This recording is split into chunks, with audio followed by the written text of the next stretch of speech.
Assalamualaikum warahmatullahi wabarakatuh. Salam sejahtera untuk kita semuanya. Semoga adik-adik mahasiswa masih dalam keadaan yang sehat walafiat. Selamat datang kembali di kuliah teknologi sediaan steril. Pertemuan kali ini kita akan membicarakan terkait dengan macam-macam sediaan steril. Apa saja macam-macamnya kita lihat di slide berikutnya. Oke, kita lihat jenis-jenis sediaan steril. Ya, tentunya banyak dan mungkin juga Anda sudah tahu ya, bahkan sudah pernah menggunakannya. Ya, menggunakannya. Mungkin ada yang pernah sakit, keluarganya sakit tentunya. Yang pertama adalah injeksi. Injeksi ini adalah bisa bentuknya ampul, bisa bentuknya vial ya. Kemudian volumenya lebih kecil tentunya.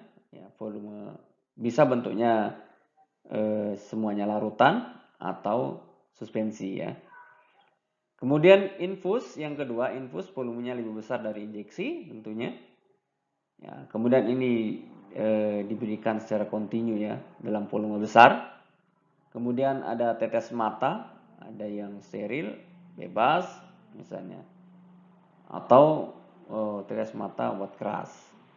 Kemudian ada salep mata, ya salep tetapi untuk mata, ya sehingga dia juga harus steril. Kemudian ada vaksin, ada dialisis, ada larutan irigasi, dan terakhir ada lensa kontak. Lensa kontak tanpa Anda sadari dia adalah produk steril, ya karena pemakaiannya di mata ya. Maka proses dalam menggunakan lensa kontak maupun dalam melepas lensanya dengan cara-cara yang steril. Kalau tidak maka terjadilah kontaminasi mikroba sehingga menyebabkan infeksi. Oke, kita lanjutkan dulu. Nah, tapi yang kita akan bahas adalah hanya 4, injeksi, infus, tetes mata, dan salep mata. Ya, mengingat waktu yang cukup pendek ya. Maka yang penting saja yang akan kita lakukan di laboratorium, yang akan kita buat dan kita preparasi. Oke, kita mulai dari injeksi. Ya, injeksi sekali lagi bentuknya bisa semua larutan dalam bentuk ampul atau suspensi dalam bentuk vial. Ya, secara luas injeksi ya tentunya sediaan steril yang bebas pirogen. Ya, ini pirogen ini adalah penyebab ya terjadinya demam misalnya ketika disuntikkan injeksi itu. Berarti ada kontaminasi dari pirogen ini. Ya, tentunya pemberiannya secara parenteral, ya, tidak oral artinya, sehingga cepat ya reaksinya karena tidak melewati yang namanya fase absorpsi. Ini adalah injeksi. Oke, kemudian karakteristik dari injeksi seperti apa? Yang pertama adalah dia harus aman, ya, tidak menimbulkan keracunan secara toksikologi. Jadi harus aman bagi penggunanya. Kemudian pasti dia harus steril, kemudian bebas dari yang namanya pirogen tadi. Ya, gimana caranya? Nanti akan kita tambahkan zat yang namanya karboabsorben untuk menyerap seluruh partikulat asing termasuk pirogen dari sediaan yang kita buat. Kemudian yang keempat adalah dia bebas dari partikulat asing, artinya adalah partikel-partikel yang melayang ya di dalam produk kita dengan cara bagaimana? Dengan cara disaring, kemudian dilihat di bawah sinar. Kalau tembus cahaya kemudian tidak ada partikulat, maka kita asumsikan bahwa produk kita sudah bebas partikel. Kemudian stabil baik secara fisiknya, kimia, dan mikrobiologi. Artinya apa? Secara fisik kalau warnanya jernih, ketika disimpan atau setelah dibuat atau di packaging jangan berubah warna. Kemudian kimiawinya, zatnya jangan sampai mutunya berkurang setelah proses preparasi. Ya, dosisnya sekian, ya, efektivitasnya sekian, kemudian dalam proses pembuatan sampai labelingnya ternyata menurun ya khasiatnya, maka nggak boleh. Kemudian secara mikrobiologi harus tetap stabil, ya, tidak boleh ada kontaminasi dari mikroba. Kemudian yang keenam, ya dapat campur dengan obat lain apabila ya digunakan bersamaan secara intravena tentunya. Dan yang tidak kalah penting adalah yang ini, isotonis ya. Nah, sehingga nanti kita akan menghitung nilai tonisitas dari injeksi yang kita buat misalnya harus sama dengan tonisitas cairan tubuh kita, ya, darah, ya, harus setara dengan 0,9% water volume NaCl. Oke, kemudian injeksi juga butuh zat tambahan ya. Nah, apa tujuannya ditambahkan zat tambahan artinya atau excipient? Yang pertama adalah untuk mengoptimalkan pH yang diinginkan. Kalau misalnya produk yang dibuat masuk ke dalam darah, maka harus sama dengan pH darah minimal ya. Nah, gimana cara mengoptimalkan? Kalau dia terlalu basah, maka dikasih HCl untuk mendekati pH optimalnya. Kalau dia terlalu asam, maka harus ditambahkan NaOH misalnya, itu ya.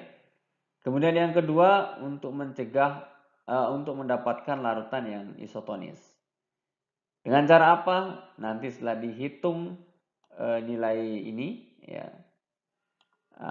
Setelah dihitung, kemudian kalau dia hipotonis, maka harus ditambahkan pengisotonis.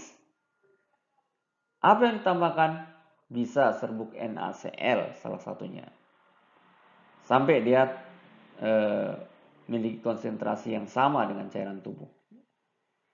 Kemudian sebagai zat bakterisid, ya, yang membutuhkan bakterisid, ya, yang tidak melalui proses sterilisasi tentu. Kemudian sebagai pemati rasa setempat. Kemudian yang kelima adalah bisa sebagai stabilisator, ya, untuk menjaga mutu dari injeksi ini ya selama proses penyimpanannya. Oke, kemudian pembuatan injeksi bisa secara aseptik, bisa secara non aseptik atau non steril.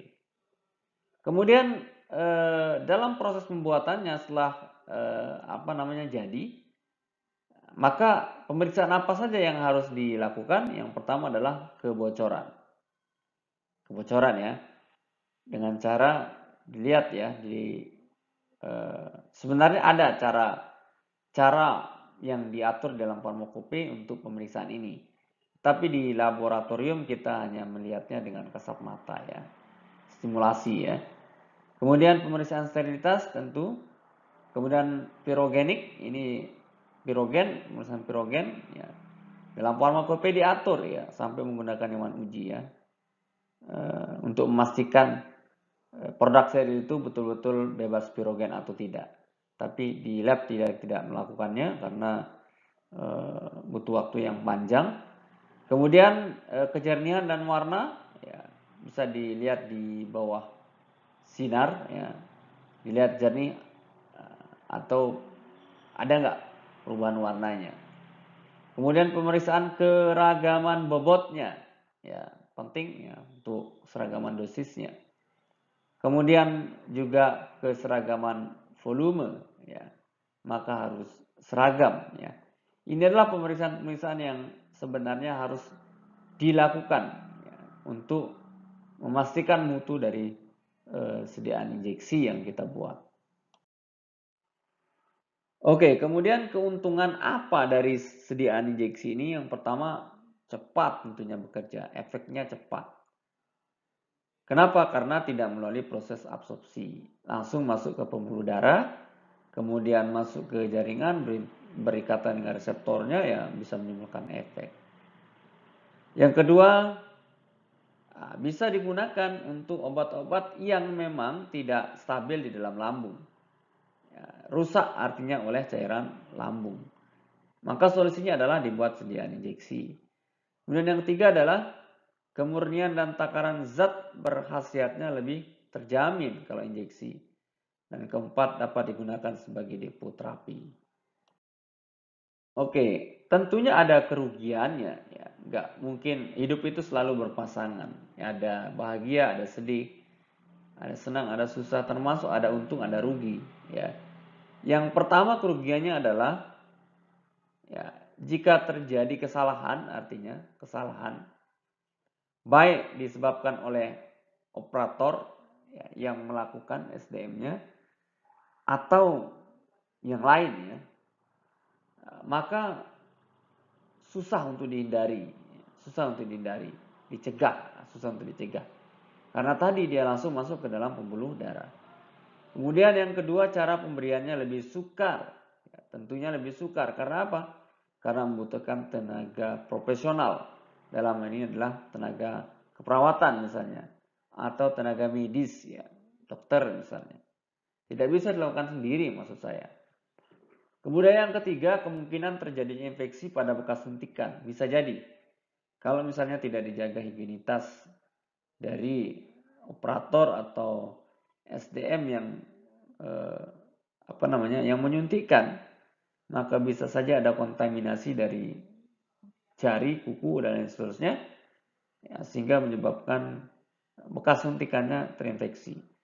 Kemudian secara ekonomis tentunya lebih mahal, ya, lebih mahal dari sediaan bentuk oral. Kita lanjutkan ke bentuk sediaan yang kedua adalah infus, intravena. Sekali lagi infus sediaan steril ya, bisa bentuknya larutan, bisa bentuknya emulsi. Ya, emulsi adalah dua fase. Ada fase air, ada fase minyak. Apabila ya, bentuknya emulsi, maka ya, fase luarnya harus air. Ya.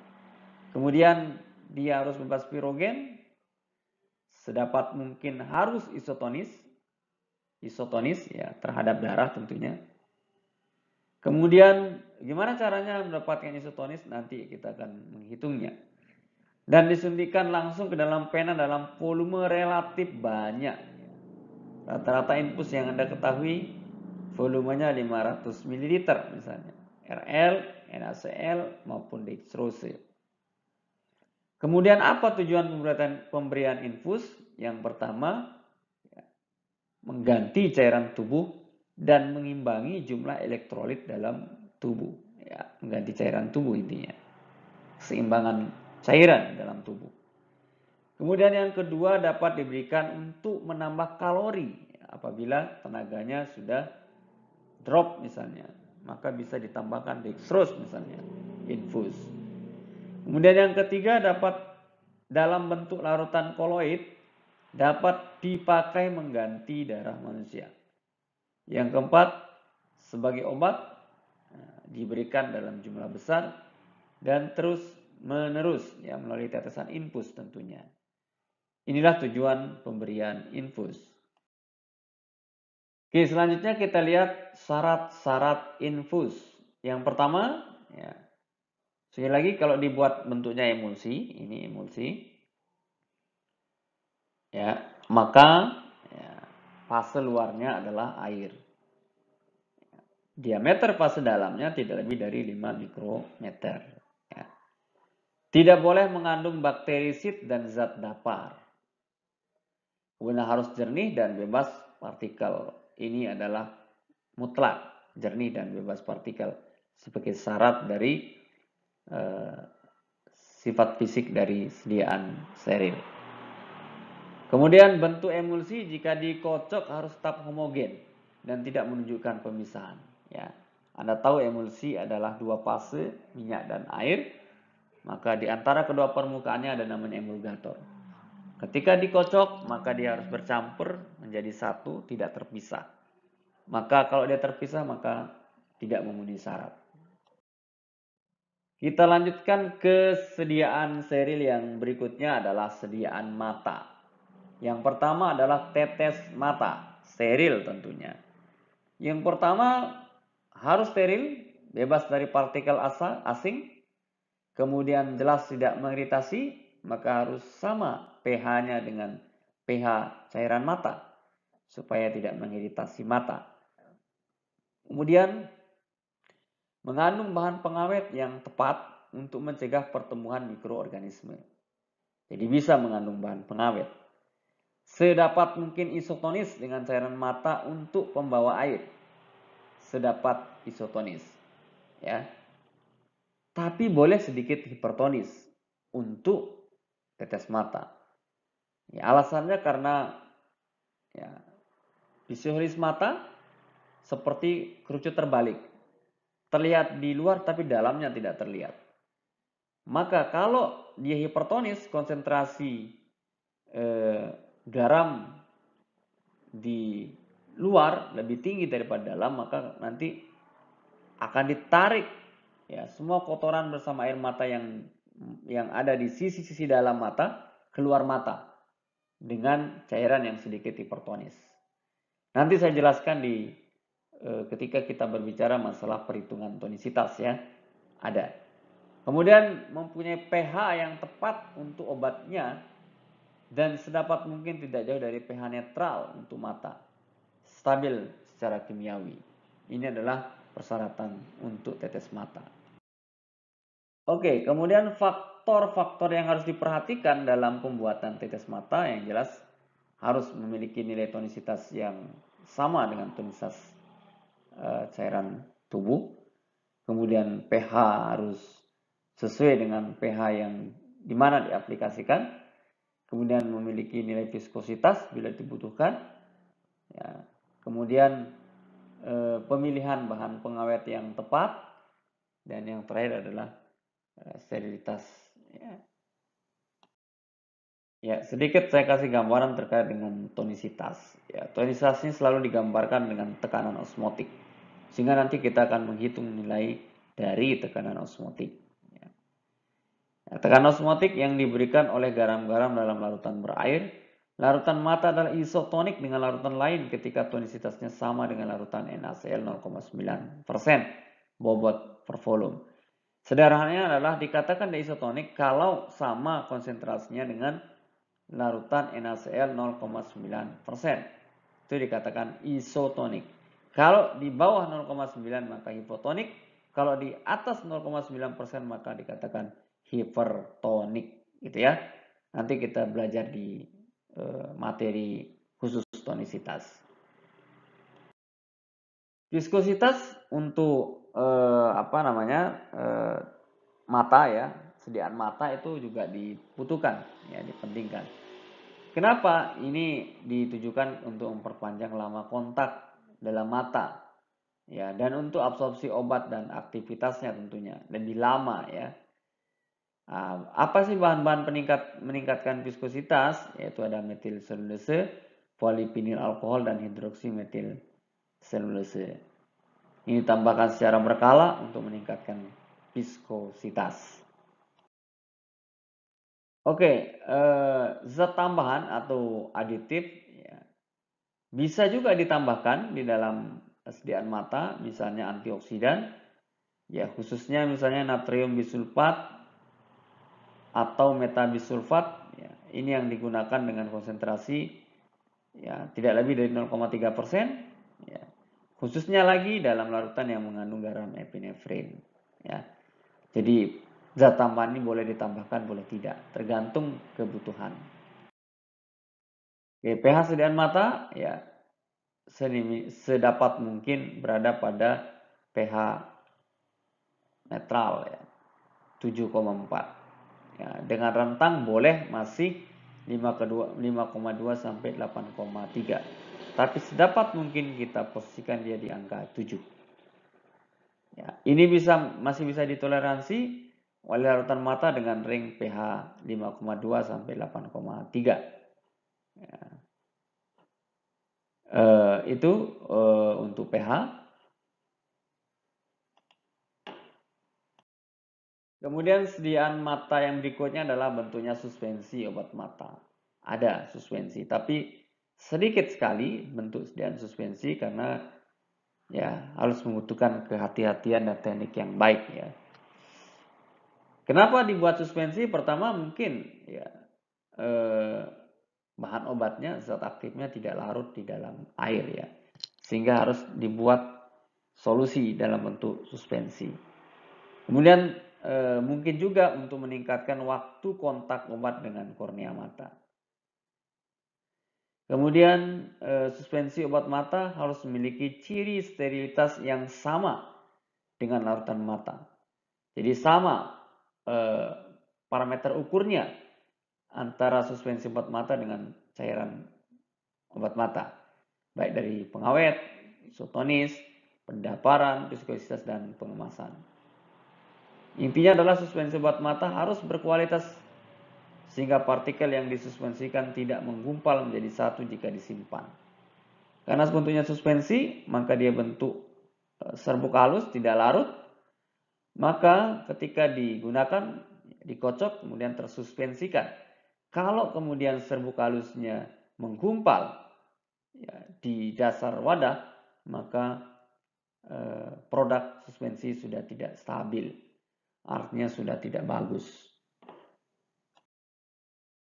Oke, selanjutnya zat tambahan dalam sediaan suspensi steril berfungsi untuk mencegah terjadinya caking. Perlu agen pemflokulasi tadi yang saya jelaskan. Jadi tidak terjadi namanya flokulasi. Ya, ketika dikocok dia akan terdistribusi merata. Bahannya apa yang digunakan? Benzil alkohol atau fenil etanol. Kemudian agen pensuspensinya bisa natrium karboksimetil selulose atau hidroksimetil selulose. Tujuannya adalah untuk meningkatkan viskositas dan koloid pelindung. Kemudian bahan tambahan yang lain adalah apa? Agen pembasah, misalnya Twin 80, polisorbat. Membantu zat padat berada dalam bentuk tersuspensi. Ya, jadi penting. Kemudian tambahan lain pengawet dan pengatur isotonis, larutan pembawa. Inilah zat tambahan yang bisa ditambahkan di dalam suspensi obat mata. Oke, selanjutnya sediaan mata yang berikutnya adalah salep mata. Salep mata sama dengan sediaan salep biasa, tetapi ini dilakukan di ruang steril. Memiliki dasar salep tentunya ya, basis atau pembawa. Nah, untuk mata, dasar salepnya tidak boleh mengiritasi mata dan harus memungkinkan difusi bahan obat ke seluruh mata yang dibasahi karena sekresi cairan mata. Ya. Kemudian yang selanjutnya harus memiliki titik lebur dan titik lumer mendekati suhu tubuh untuk basisnya. Sehingga apa? Ketika kontak dengan cairan mata, maka dia bisa langsung larut ya, bersama dengan cairan mata masuk ke seluruh sisi dalam mata tentunya ya. Kemudian yang selanjutnya zat obat ditambahkan ke dalam dasar salep dalam bentuk larutan atau dalam bentuk serbuk yang dibuat halus ya, berukuran mikron dengan cara tentunya bisa pengecilan ukuran partikel sampai dengan pengayakan dengan ayakan yang sesuai. Oke, kenapa sediaan mata sediaan mata bentuk salep itu juga dibutuhkan ya? Karena memiliki keuntungan. Yang pertama adalah memperpanjang waktu kontak antara obat dengan cairan mata sehingga efeknya lebih lama karena kontaknya lebih lama ya. Kalau larutan mata dia cepat hilang ya, kontaknya tidak selama seperti dengan salep. Tapi kekurangannya ada jelas, yaitu ya mata menjadi kabur karena ada basisnya ya, biasanya berlemak atau berminyak. Mata menjadi kabur, pandangan menjadi kabur ya. Sehingga tidak bisa langsung berkendara ya. Karena ditakutkan akan terjadi hal-hal yang tidak diinginkan. Kalau larutan mata sekali digunakan ya langsung bisa beraktivitas, naik kendaraan ya, tidak terganggu penglihatannya. Oke, terima kasih banyak. Saya kira itu yang bisa saya sampaikan di pertemuan ini. Kurang lebihnya saya mohon maaf. Billahi taufik wal hidayah. Assalamualaikum warahmatullahi wabarakatuh.